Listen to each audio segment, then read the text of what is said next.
Welcome back to the Boundless podcast. I'm your host, Dr. Ferrin Peterson, professional jockey and veterinarian. This season, we journey beyond borders and beyond limits to uncover the grit, the grace, and the fire that turns ordinary lives into extraordinary legacies. Joined today by Diane Crump. Diane was the first woman in the U.S. to ride in a pari-mutuel race and the first woman to ride in the Kentucky Derby. In light of intense scrutiny, she maintained her integrity and perseverance and continues to inspire others that they too can achieve the seemingly impossible. This episode is brought to you in part in recognition of Janet Webster Mendez, one of the earliest, quote, exercise girls in thoroughbred racing in the late 1950s and early 60s, a time when "No Women Allowed" signs were still posted at some stable gates. She and a couple other women were truly pioneers. This was before the first female riders were allowed to race in the afternoon. Janet galloped and breezed her way from Delaware, Maryland, and New Jersey to South Florida, where she and her husband, the Cuban-born jockey Rene Mendez, would train racehorses for over 30 years. Diane, when you started at the track, becoming a female jockey wasn't even an occupation. What were your dreams and aspirations early on? Early on, all I wanted to do was be around horses. I wanted to ride, even if it was just to exercise them. I just had to be around them. And it wasn't until I learned a little bit more and got a little familiar with everything that I knew I wanted to be a jockey. When I was working horses out of the gate, or breezing them out of the gate with all these other riders, and it seemed like I was always winning in the morning, I'm like, well, surely I can win in the afternoon. Yeah, gave you that confidence. Absolutely. And a taste for it. Yep. Were there many other women that were galloping horses at the time? None. When I first came around the track, I was the only woman doing anything. I think there was one pony girl, and that was it. Not even grooms or hot walkers. So, I mean, that would have been in the 60s. Yeah. So, no, I was it. And it was a few years before you started seeing more girls show up.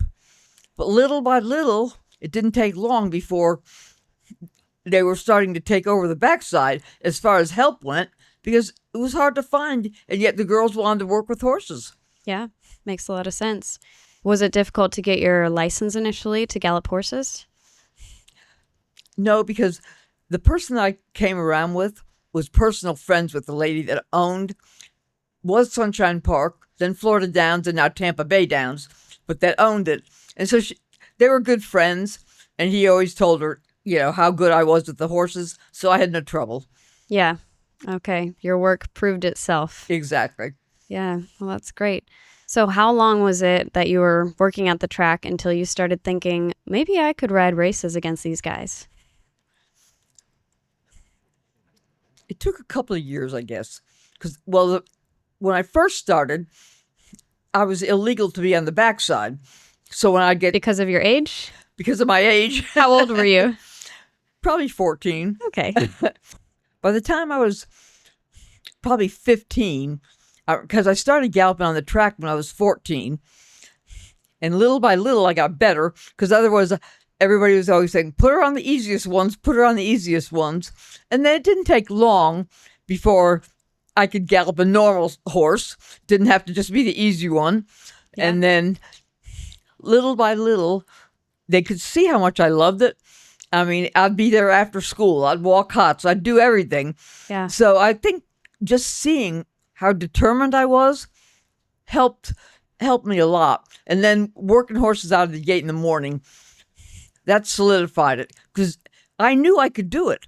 Yeah. And so I think little by little, they started to see that, yes, I probably could do it. I mean, if I was a guy at that age, 15, or, I was getting ready to turn 16. Right. But, I mean, they would be ready to get their license as a jockey. Absolutely. And I had that trouble getting mine as an exercise rider. Mm-hmm. So it was step by step, but it was just, I came around with good people that believed in me. Yeah. And that made a huge difference. Even though they were horse owners and they were horsemen to a degree, mm-hmm. but not the kind that worked on the backside per se. They had a farm with a little training track on it.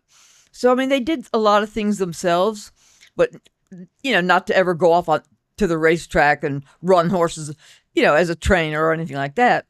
So, I mean, I think they could appreciate the fact that I was somebody that was going to stick with it. Whether I went to the farm and fed the horses at 4:30 in the morning, came to the track and helped, went to school, came back, took the bus that dropped me off closest to the track, and went back to the track. So I had all that, which I loved. And I did skip a few days of school here and there. So did I in vet school. Okay, well, mine was in the School of Hard Knocks. Yeah.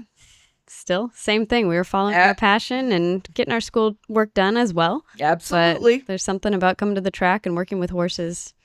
There's nothing else like it when you love it. No, nothing else like it. Now, talk about what the process was like as women. It was kind of a movement. I know Kathy Kuzner started. Can you talk about that? Well, she actually galloped some at the Maryland track. She was in Maryland, but also by then was an accomplished rider over fences and actually had ridden in the Olympics. I remember reading she was an Olympic show jumper medalist. Yeah. And here I am. I can ride on the United States team, Olympic team, and yet I can't. It's illegal for me to ride in a race. Yeah. And so a group of women lawyers donated their services to her. And with that, she won the battle. Wow. And so as much as the stewards in Maryland hated to give her her license, they had no choice. So she got the license, and she was getting ready to ride, but she had a big show jumping competition at Madison Square Garden.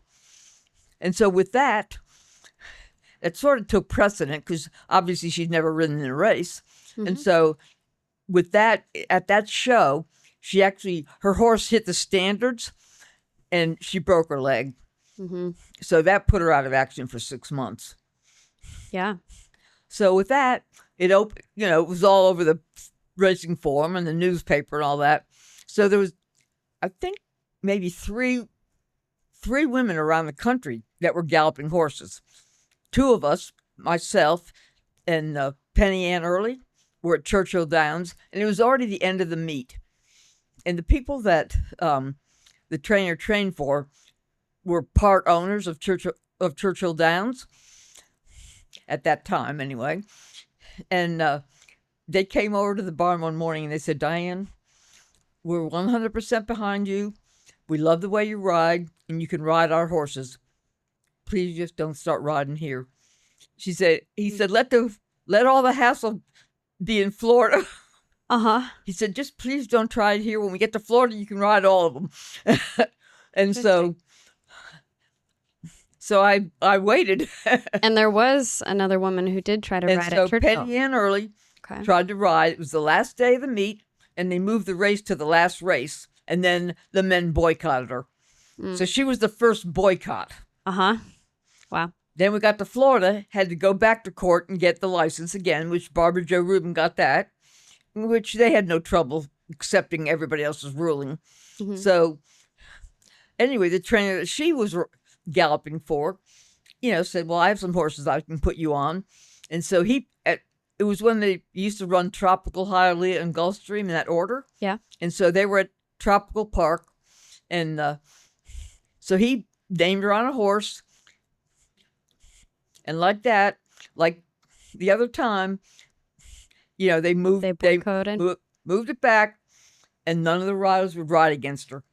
Wow. So one more boycott. And as Mark Schreger said, there was a brick thrown through the window of her makeshift jock's room, and they said the strange thing was coming from the direction of the male, the men's jock's room. My goodness. So who knows? Yeah. With that, that's pretty aggressive. It was aggressive. And with that, the stewards at Hialeah said, "This cannot happen again. It's just not right." And so they said anybody that boycotts a woman that tries to ride is getting fined, and they're getting suspended for the whole Hialeah meet. They don't get to ride. So with that did change everybody's opinion, because nobody wanted the fine or to stop riding. That was the premier meet in those days. Okay. So they all wanted to ride there. So I was the third one to get named. And with that warning, I think there was 2 jockey changes for my race, but otherwise it had a full field of men, and nobody boycotted. Yeah. What was the crowd like? Were they cheering or booing? Both. Mm-hmm. There was a little bit of both, and they had to have a security guard because the paddock was so crowded Wow. with spectators that they had an armed guard from the little HBBA office, which was my changing room for that day. Nice. So they came and got me from there with an armed guard, and that led me to the paddock. Wow. Yeah. So that was pretty fun. And did you feel nervous that day? Because obviously you're representing women. You know what? The weirdest thing is I never felt nervous. I just felt the biggest sense of relief that it was finally really going to happen. And in my heart of hearts, I knew it was going to happen. Mm-hmm. And so with that, I think that just gave me a sense of an accomplishment in a way that it really was going to happen. Mm-hmm. And with that, I think that was, I wasn't nervous. I mean, I think with that, the biggest thing was just knowing that everybody was going to be okay with it. Mm-hmm. And so I was fine. And I guess the biggest thing where I wasn't fine, Craig Perret had to tell me to put my goggles down. Got a little distracted. Right. Uh-huh. Other than that, it was all fine. Yeah. You know, that actually kind of reminds me of when I rode my first race. It was in 2018, and you would think we'd come a lot further. And the track where I was starting only had 8 female exercise riders and really was not, that open to female riders. And it took me so long to get my jockey license. I got so much pushback really from the head starter. Everyone else, the other journeymen had given me the okay, the outriders had. And week after week, I'd come and bring all these horses to the gate, work them out of the gate. And like you, I loved working horses out of the gate. Right. And that's actually one of my staples as a jockey is how well horses break out of the gate. Yep.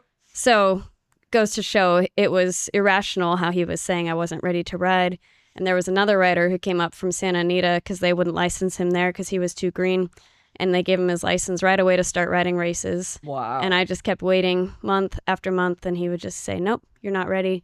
Wouldn't give me a reason. And it was the most frustrating process I think I've ever been through. Finally, I had to go to the stewards. And they said, okay, we'll watch you break out of the gate with a journeyman. And of course, that went fine. They gave me my license. And then the morning of my first race, meanwhile, I was a Division I pole vaulter in college. I'd been breezing 10 horses every morning on the weekends. Like, I knew I was fit. I knew how to train myself from being a pole vaulter. I wasn't at all concerned about my fitness. But my agent came up to me that morning and said, just so you know, everyone here thinks you're going to get shaky legs and fall off after the wire. I thought, wow, that's what I'm starting with? Wow. And I remember the horse ran a good third. I was happy with it, but I wasn't nervous either because like you, it's like, okay, I know I've been ready for this. And I'm just so relieved that, I finally get the chance to ride a race. And so I was happy with my third, didn't think much of it. I came to the track the next day. It was like as if I'd won. I thought, these people really thought I was going to fall off. Which they'd seen me riding in front of them for months and months and breezing their own horses. And I thought, it's so bizarre how the mindset, it doesn't matter what they see in front of their eyes, that they just look at us as the inferior sex sometimes. I know. It didn't even make sense, especially to me, knowing that how women do so well in all the equine sports. Right. I mean, they're at the top of the game. Yeah. I mean, whether it's the Olympics or any of the huge competitions, they're always at the top of the game. Yeah. And yet for us to be so put down to go ride a race, which I'm sure was not any harder than what they were doing. Mm-hmm. You know what I mean? Right. For them. So why was it so different? I'll never understand that. No, I can't wrap my head around it either. I just try to move forward and find my people who will believe in me. Like in the papers right before I, picked up my first mount, it was all saying that, women can't do this. They're not strong enough. They'll never be able to withstand the pressure. Yes, that's what I always heard was the pressure. Right, the pressure. Uh-huh. Right. So like, what's please, the difference? What am I so nervous about? The pressure is every day showing up to people that don't think you can do it. Mm-hmm. Right. But, having to prove ourselves every single day. Right. That's the problem. Mm-hmm. Yeah. And then again, to think that Kathy Kuzner has competed in the Olympics and won a medal. Talk about pressure. Yeah.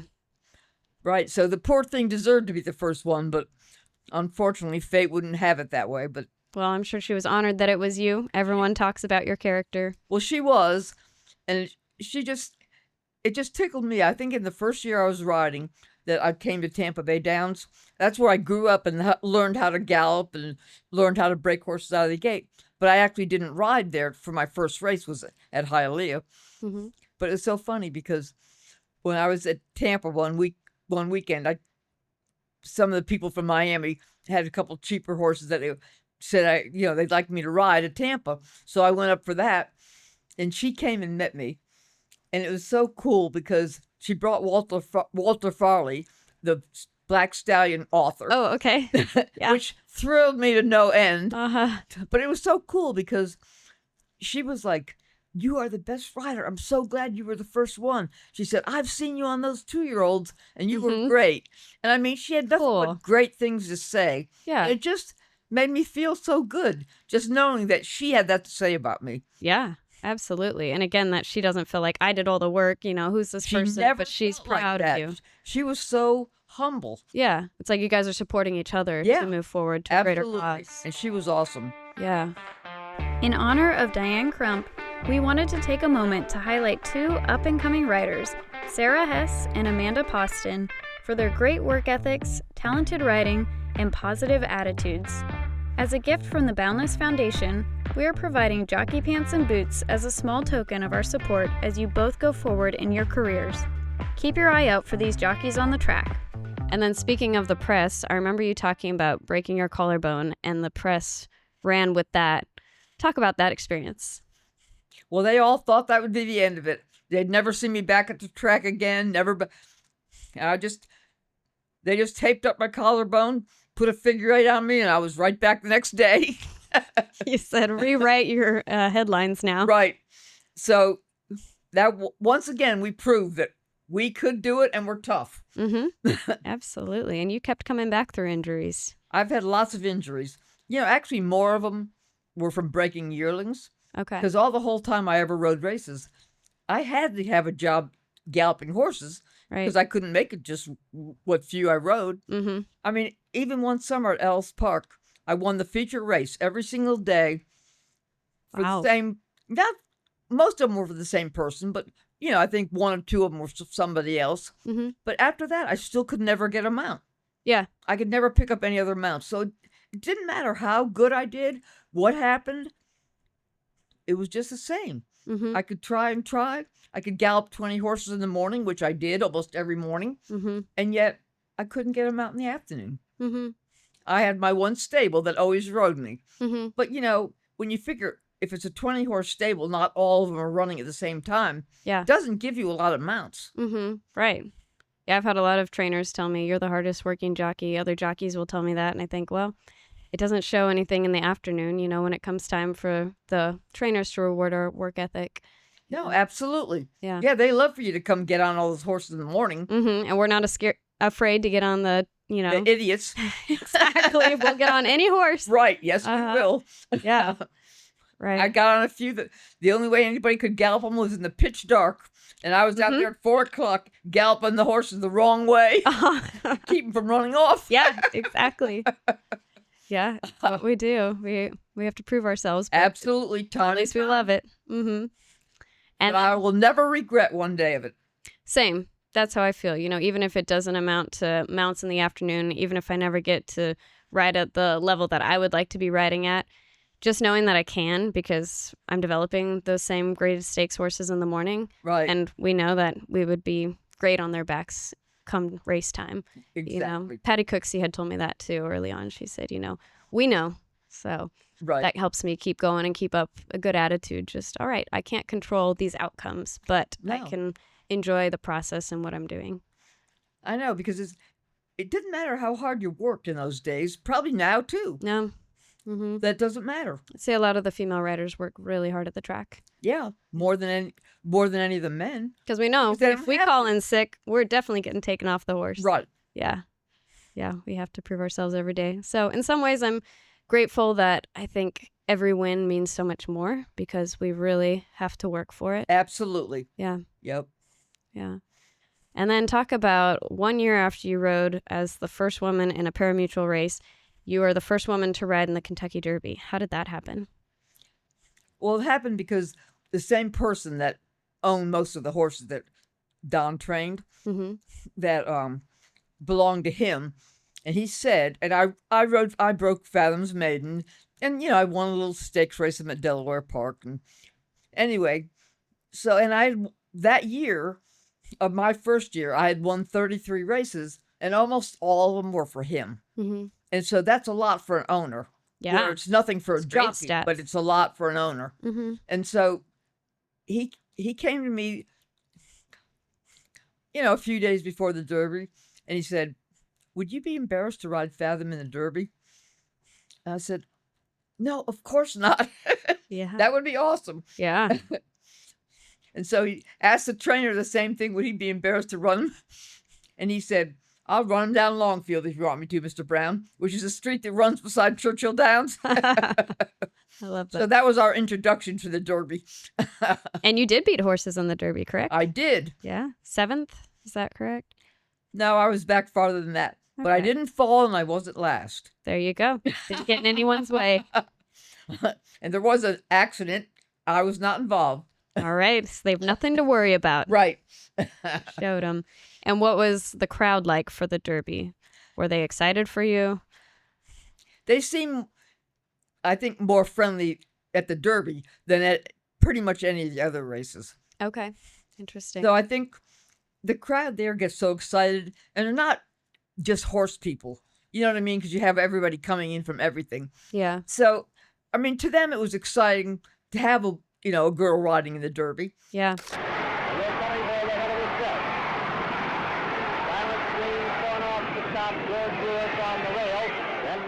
The day was picture perfect. My father, my sister had come up to watch me ride, so it was a great day. And then you get the leg up, riders up, and going to the post with my old Kentucky home is like, oh, your heart is skipping a beat. It's like a feeling like nothing else that you can imagine. It gives you a feeling that you are somewhere so special and that you're in something of such a great magnitude that the whole world is watching and that you can feel it in your heart. It's the greatest feeling that I've ever felt.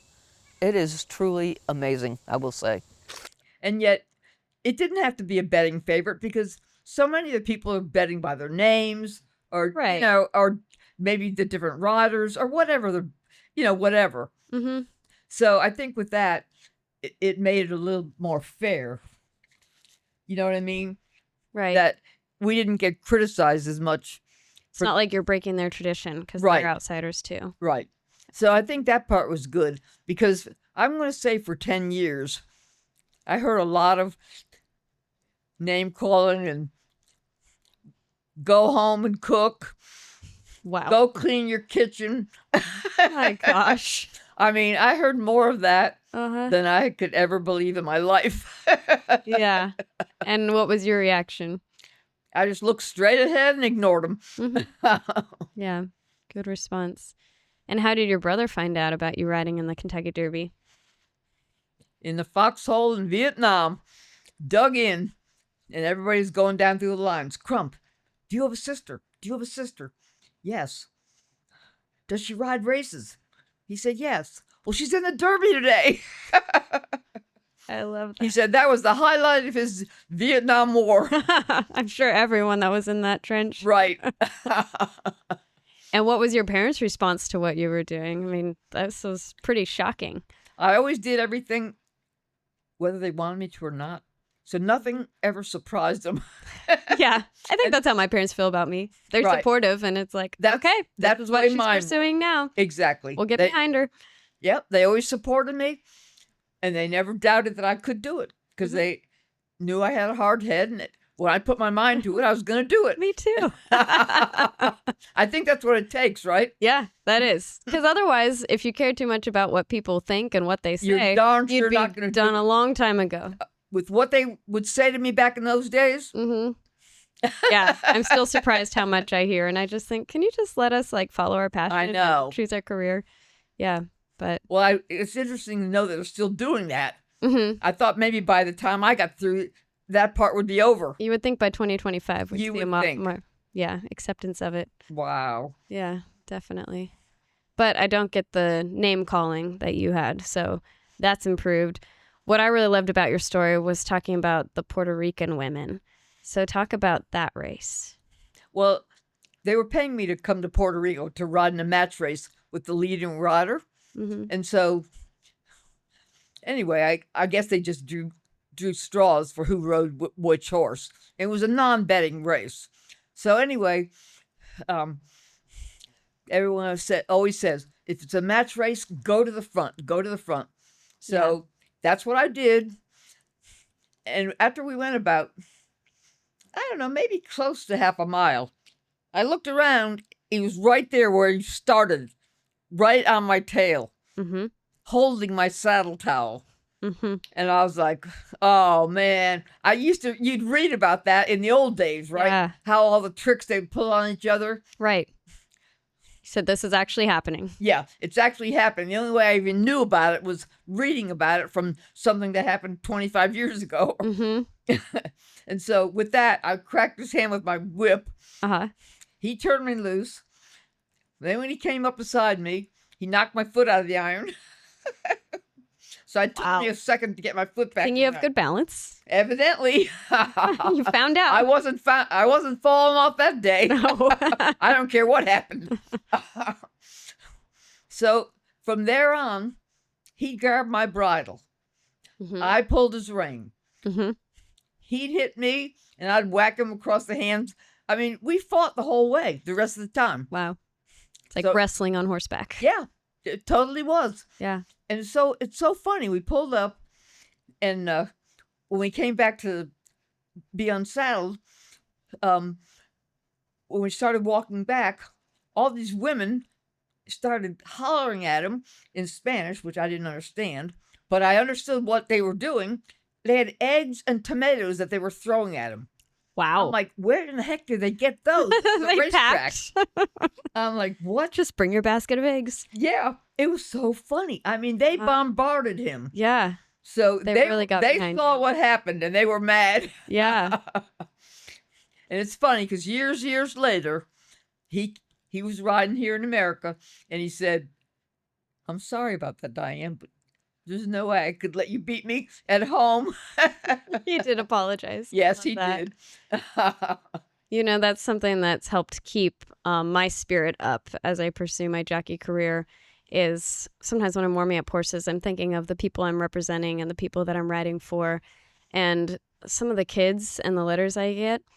So I had a paddock accident recently and was trampled and had my spleen removed, broke a few bones. Wow. And I'd spoken to 60 4-H students 3 days before that, talking about my riding career, my vet career, just inspiring kids to work with horses and all the avenues that horses can take you on.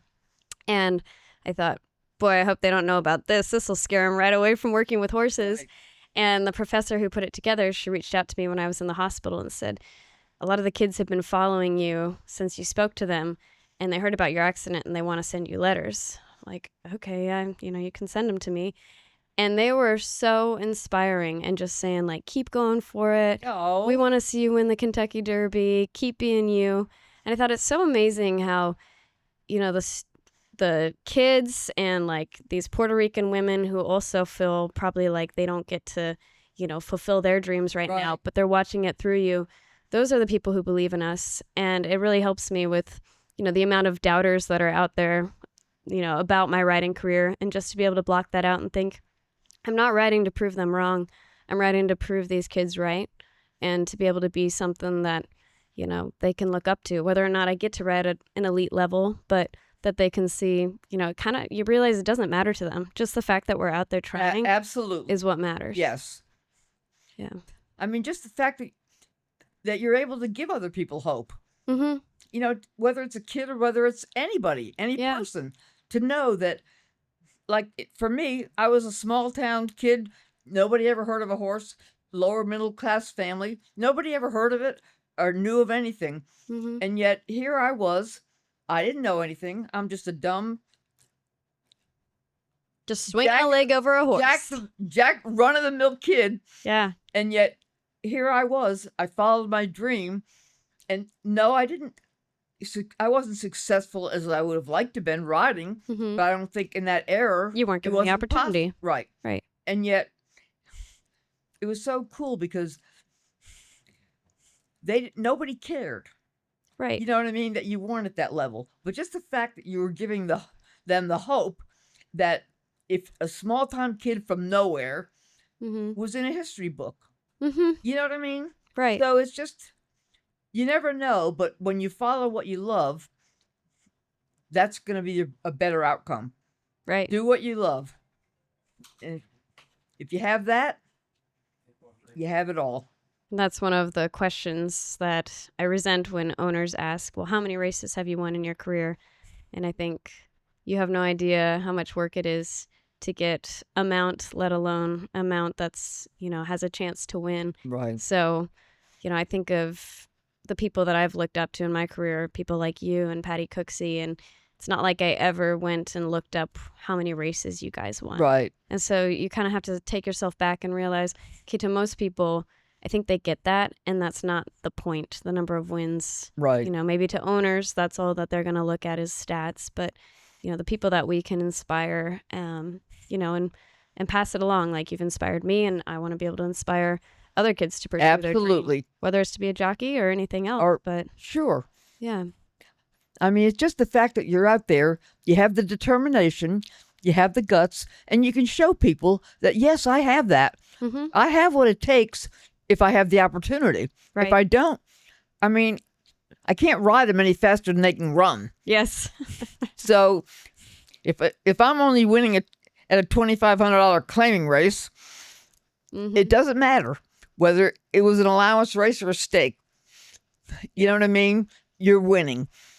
And if you were on a better horse, you could win a better race. Yes. And that's what we lacked. Yes. I remember Steve Cawthon telling me that. He's been a mentor of mine and watches my races. And he said, it's actually harder riding the cheaper horses because if you get them stopped, it's hard to get them going again in a race and harder to get them to be more patient. He says, whereas these classy horses, you have a lot more buttons to go through, a lot of gears. So I really appreciated that him riding at that elite level was still able to understand the difference because he started at River Downs.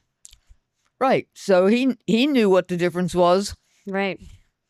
And what were the jockey quarters like early on? There weren't any. Mm-hmm. So a lot of mine were in a ladies' room. Okay. Off the grandstand. A lot of them were in first aid stations. Mm-hmm. I changed a lot in a first aid station or some little office building that they would have that be relatively close to the paddock. Yeah. I've had some long walks too. I'm like, this is where you put the women's... At Garden State, I had to go down this huge long hallway and at some ladies' restroom that they fenced off so that the public just couldn't come walking in on you, but you were not anywhere near close to anything. Mm-hmm. So whoever got your tack had to hike a long way to come get you. My first jock's room was in a basement, and every so often the sewage would overflow. And to go and weigh between races, you'd have to go, come out of the basement, walk across paddocks. You had to time it just right with the races, go to the men's jock's room, weigh, walk back across the paddock, go back down into your basement that hopefully hadn't overflowed with sewage the day before. And you're just like, we really can't do better than this. Yeah. Well, I know that feeling. Yeah. I've been stuck in every little random place they could find. Yeah. Here. This is a shack. Right. But you know what? I didn't care. Mm-hmm. Right. Just to be riding. Right. Yeah. Just to ride, put me anywhere. Mm-hmm. It's like what you said. When you love it, when you have the passion, that helps us get through the uncomfortable parts. Because it does. Sometimes when I think about, okay, yeah, this is an uphill battle, and it probably always will be for me. But then I think, is there anything else I'd rather be doing? No. Well, hard things take a long time. And maybe if it came easily, we wouldn't appreciate it as much. I'm sure, because from Churchill Downs, we went from some little tiny back room that one year after after I'd been riding a few years, there was maybe 8 or 10 girls that had come in to ride something at Churchill that day. Yeah. Shipped in or whatever. And the crazy thing is, there wasn't a chair in there. We all had to sit on the floor. There wasn't a bath. There was nothing. Uh-huh. One little room. Wow. We all got to sit on the floor and wait. Yeah. All 10 of you. So, yeah. I mean, you could barely move. Yeah. So it was kind of crazy. Mm-hmm. And did you find things changed just as more Well, you know women what started riding? was so cool? So from that little tiny room at Churchill Downs, and then when they decided to, and they built a real woman's jocks room, Mm-hmm. it was so nice right up there next to the men's jocks room. I mean, I couldn't believe the difference that 10 years made. Yeah. In that at Churchill anyway, it made a Mhm. big difference. Yeah, that jocks room is nice and I convenient. know, isn't it? Yeah. Right. We have the shared gym in the middle. Yeah. Well, thank you for helping with that. We appreciate it now. You're welcome. And it seems like giving back is always something that's been important to you. You said you do work now with therapy dogs. I do. Uh-huh. You have to give back. Yeah. I mean, you do what you love. When the time is over to do something else, I just want to keep doing something that gives back. Mhm. I mean, I'm probably like you. I've answered hundreds of questions, hundreds of emails, kids doing a report on you. Yes. Yeah. That is the best feeling. And then finally, I've written so many of them. My daughter's like, Mom, you're going to write a standard letter. And we saved This it is on the your report. computer. And so when any of the kids ask me that, I just send them the pre-recorded version. Uh-huh. That's amazing. But you always got that. I still get that. Yeah. Oh, that's really cool. So that's something I get to look forward to my whole life. Right. Yeah, just last week I had a mom send me her daughter's presentation and the poster on me, and it was just so touching and something that's to what really I've start had. your day. And just, Absolutely. Isn't that cool? yeah, you're like, all right, what I'm doing is making an impact. Right. You know, it helps you see the bigger picture. Absolutely. Yeah. And what would you say was the foundation that kept you grounded throughout your career? I would say God. Yeah. I mean, I just wanted to follow what he wanted me to do and to know that I always did the right thing. I mean, as I said at the meeting last night, that my mother would never know who I was bringing home for Christmas dinner or any dinner that we were having. I'd bring home anybody at the racetrack that didn't have anywhere to go. Mm-hmm. So you can always do something good. You can always find the good in anything. Mm-hmm. And so, I mean, that's so important. You know, whether it's just to be nice to the fans. Like at Churchill, I mean, it's not like I was famous. I was in some ways, but not because I'm winning a lot of races. Right. But I'd go up to I'd walk up from where we lived to the 7-Eleven, buy a racing form, and then every random stranger would know who I was. Mhm. And they would be like, what do you think about your filly tomorrow, Diane? I mean, it was just, Yeah. it was like homebodies. You know what I mean? It was just Yeah. fun that they were so like friendly to you. Mm-hmm. And it just, you're, They want to Yeah, they- interact with you. yeah. Yeah. And you sat there and you talked to them. You told them what you thought about the races or whatever. Right. You gave them your opinion. If probably mostly was wrong. Yeah. Right. I'm Horses not, surprise I'm us not all the really time. a great handicapper. I But feel if like the fans have been so loyal and good to me, and I see a lot of fan hate messages from other jockeys, and I really haven't received much of that. No, I haven't received And whether that. it's men, women, I feel like all of them have just been able to get behind me and followed me from different tracks where I have ridden, years ago. Right. And they're still my fans. And I think, okay, again, how cool. Like, That's I have pretty real special. support. Exactly. Yeah, they're not angry at me if I lose a race. They're Right. really there because they watch me ride all the time, and they knew we do it with integrity. We ride through the wire. We ride to place. Exactly. We're get every- always trying to get something out of the horse. Right. You're trying to make as much as you can for the person that you're riding for. Mm-hmm. And so if it meant them hitting the board, whether it was fourth, it didn't matter. They Mhm. still got some kind of a payday. Right. And we Exactly. kept trying to get that placing, Right. whatever it was. Move it up We one didn't, more. Right. We didn't stop riding because we weren't going to win. Mm-hmm. I mean, we kept doing the best we could for everybody. Right. So I think that's important. And I don't think there's anybody that could say that say anything against a girl rider for that. True. Yeah. You ride hard through the lane. Right? Yeah. I mean, that's what we're all supposed to do, but a lot of them, they just fold up. That's it. Right. They're not going to try that hard, but we keep trying. Yeah, that's right. And I just think someone will notice. And I do find there are a lot of owners who point that out to me, and they say, we always see you ride through the stretch, and we want you to ride our horse now. And you think, okay, you never know when someone's watching. Absolutely. Absolutely. Yeah. And then God's been my foundation as well. And I just feel like when you trust that he gave you this passion, when people question what we're doing with our lives, and why we would choose something so hard, I just think, I think God gave me talent for this. Horses run for us, and he gave me the passion. So again, whether I have to struggle through this career for my entire career, okay, but at least I'm really enjoying what I'm doing because I'm following my heart. Absolutely, 100%. That's the way I felt through my entire career, no matter what it was, whether it was the horses or doing with the work I do with my therapy dogs.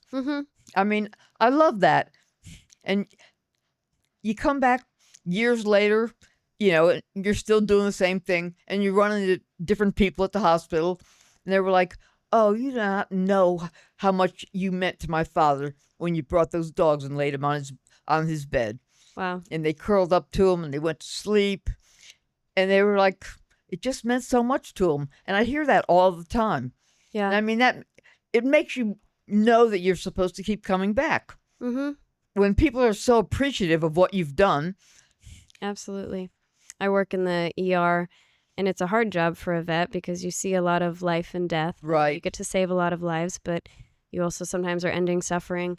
And I'm surprised how often I'll have the owners say to me, you guys are angels. Like the fact that you're here these late hours, when my dog all of a sudden needed help or needed to be put down, if it was a chronic illness. And I just hear that so often. And that also has helped me keep perspective on what I'm doing with my life and thinking, okay, like might have been, kind of a long day at the track and the outcomes weren't what I wanted them to be. But, I really impacted this person's life or helped this animal. And especially when animals have done so much for us. Absolutely.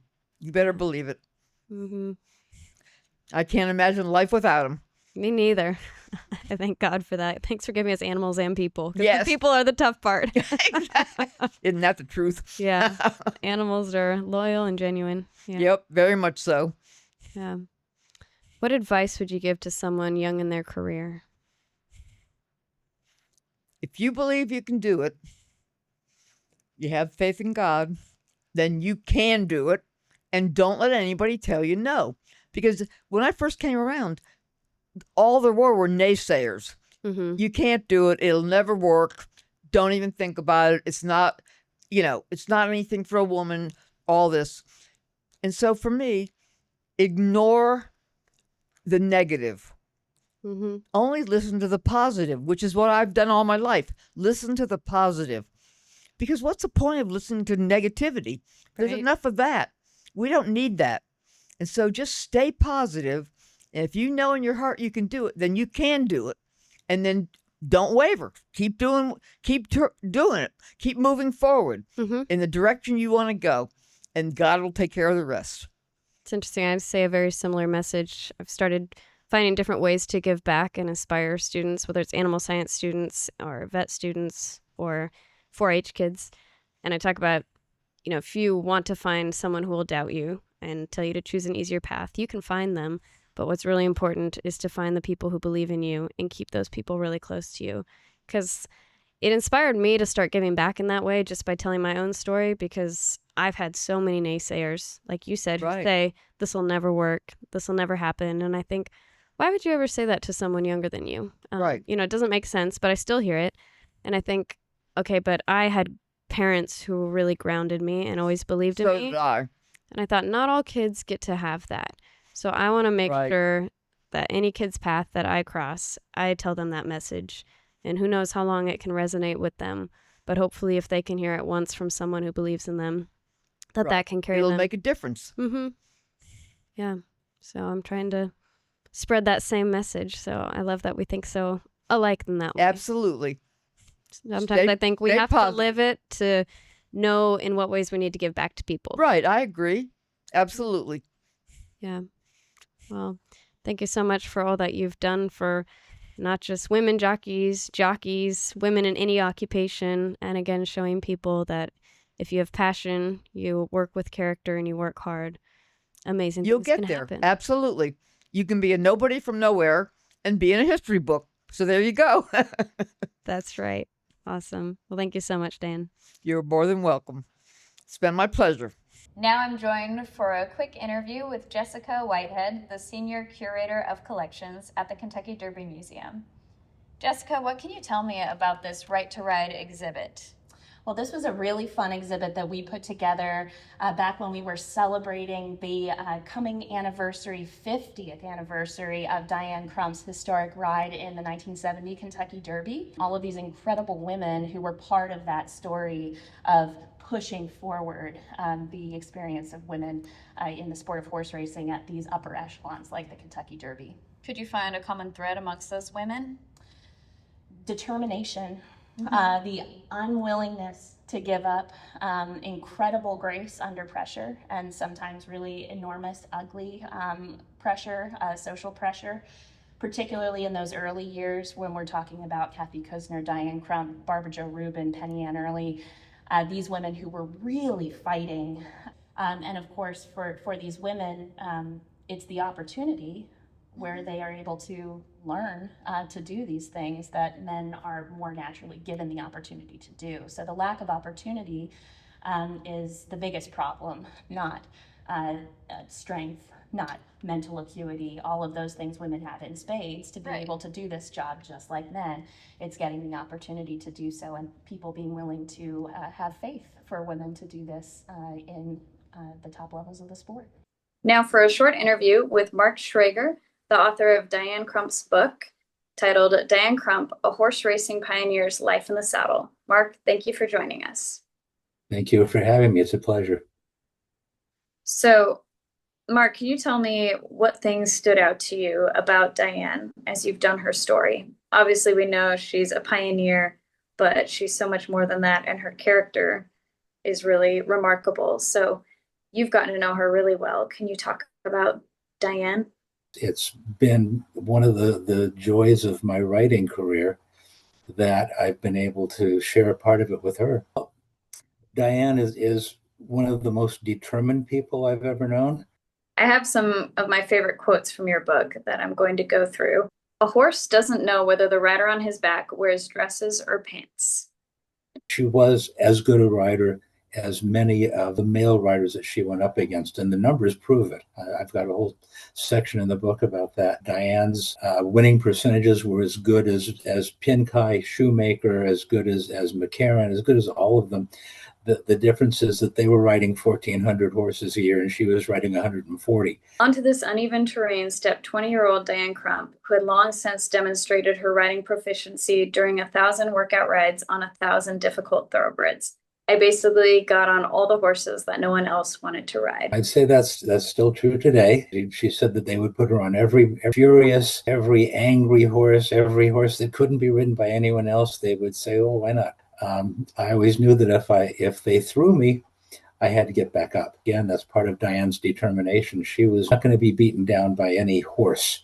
Have you grown up on the backstretch? And I said, no, I'm a city boy. So she said, well, we're going to have to teach you about horses then. Her first goal was telling me her story, and her second goal was making sure I knew enough about horses and about working on the backstretch to understand what she was even talking about. All the women that were in that first group, the crop of 69, all of them were boycotted. All of them were bad-mouthed, and they had to be heroic. They had to be strong as anything to make it through, and they did. And Diane was the first woman to actually ride at a major track, but she wasn't the first one to be entered in a race. There were any number of other women jockeys who almost all wound up having careers of one sort or another. I wrote a fairly long letter to the members of the Horse Racing Hall of Fame, suggesting that Diane should be in the Hall of Fame, possibly as a jockey. If they couldn't qualify her as a jockey, she belonged in there as a pillar of the turf. Is a pillar for the jockeys, for the young jockeys coming up, for the young women jockeys coming up. Without Diane, wouldn't be as many of them, and the good ones might have gone into other things. I mean, bottom line, I think Diane belongs in the Hall of Fame. Any Hall of Fame voters watching this, please give it a thought. She really belongs there. And now for a moment from our next episode. Andreas is the globetrotting foreman for the Doug O'Neill barn. He is currently based in Kentucky, but travels the country and around the globe with graded stakes winning racehorses. I moved to Tijuana, started with the horses in Caliente, and then we moved to the U.S., and I started work with the horses when I was 17 years old. You know, every day we live with the horses. Boundless is a podcast that explores the stories of individuals who have accomplished the seemingly impossible by breaking molds and redefining success through unique challenges, pivotal moments, and unbreakable determination. Presented by Equiscope Performance, From Finish Line to New Beginnings follows the remarkable transformation of thoroughbreds as they rediscover purpose, peace, and partnership, while shining a light on the extraordinary people and partners who make these second chances possible. When the race is over and the crowd grows quiet, a new story begins. They called it the finish line, but for me, it was only the start of something beautiful. This is where purpose is rediscovered, where a champion becomes a teacher, a partner, a friend. Sponsored by Equiscope Performance, From Finish Line to New Beginnings follows the graceful transition of thoroughbreds as they find new roles, new rhythms, and new bonds beyond the track. I'm learning to listen, to trust, to feel the wind again, not as a race, but as a new adventure. Through the eyes of the horse and the hearts of those who guide them, discover the beauty, compassion, and commitment that carry these athletes into their next great chapter. Watch the journey, feel the heart. Subscribe now and be part of From Finish Line to New Beginnings.